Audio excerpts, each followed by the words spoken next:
ja tere tulemast Narva! Laialdane haridus tulebki huviharidusest. Jah, paistab, et mitte midagi ei ole võimatut. Et ära ole ainult arg ja unista suurelt.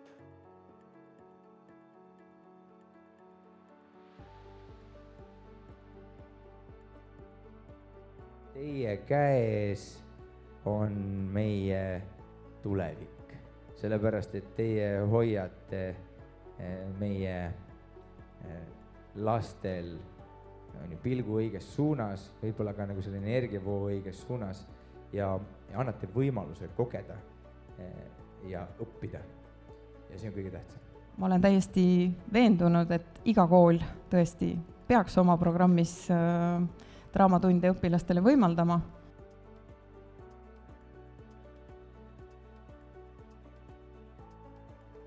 Tahet, koostöövalmidust ja nii saabki kokkulõiming. Sest õpetaja on õpetaja, ükskõik kas töötab lasteaias, üldhariduskoolis või huvikoolis. Kuna kõik need on ju meie lapsed, siis, kes käivad päeval üldhariduskoolis ja siis õhtul käivad huvikoolis.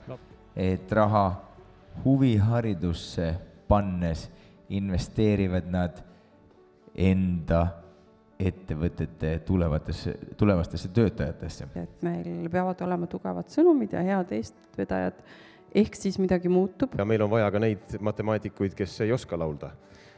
Vabadusel on väga kõrge hind. Ja me näeme praegu seda hinda nagu olulistes teistes ja suuremates aspektides, mitte ainult hariduses.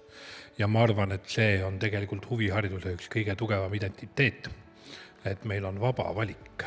Huvihariduse mõju ja roll elukutse, elusuuna valikul on tegelikkuses võib-olla liiga vähe tähtsustatud asjaolu.